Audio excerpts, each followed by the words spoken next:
Hi friends, দেখতে পাচ্ছ আমি এখন এসে গেছি রান্নাঘরে। এটা আমার রান্নাঘর। তো আমি এখন রান্না করব।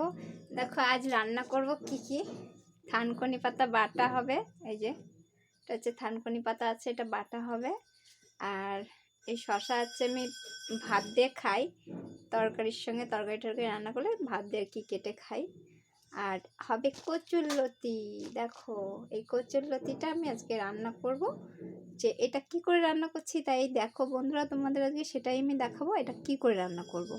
তো দেখতে থাকো তোমরা।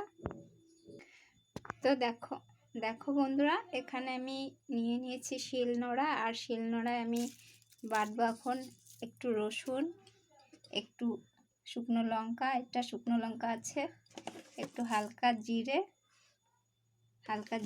আর এটা আছে সর্ষে। তো এই সমস্ত জিনিসগুলো আমি বেটে নিয়ে আবার ফিরে আসছি তোমাদের সামনে।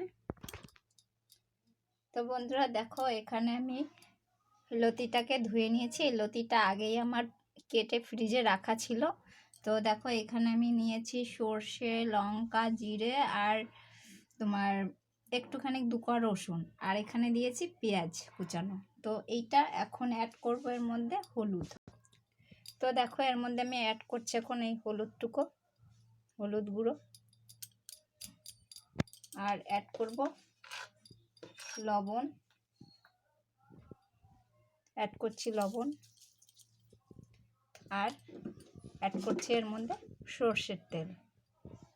এই যে সর্ষের তেল, এটা অ্যাড করছি।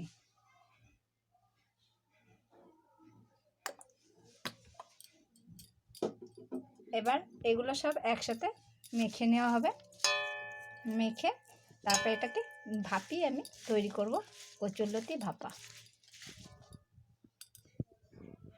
বন্ধুরা আমার ফোনে বেশিক্ষণ তো ভিডিও করা যায় না, তাই আমি শর্টকাটে এটা দেখাচ্ছি তোমাদের।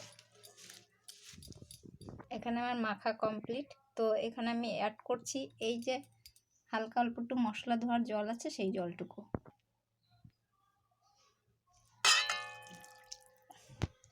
এবার এটাকে চাপা দিয়ে 10 মিনিট হতে দেবো কম আঁচে। বন্ধুরা এটাকে আমি গ্যাসে বসিয়ে দিয়েছি। এটাকে আমি ঢাকা দিয়ে 10 মিনিট ঢাকা দিয়ে রান্না করব। দেখো বন্ধুরা, এটাকে একটু মাখা মাখা করে রান্না করে নিলেই হয়ে যাবে আমার কচুরলতির ভাপা আজকের রেসিপি। তো আজকের রেসিপিটা কেমন লাগলো অবশ্যই কমেন্ট করে জানাবে। আর আমার যেহেতু আর ভিডিও হচ্ছে না, তাই এখানে আমি শেষ করছি। এটা কিন্তু গামাখা হবে, ঠিক আছে? আমি তো সবে বসিয়েছি, এখনও রান্না করতে পারিনি, কমপ্লিট হয়নি।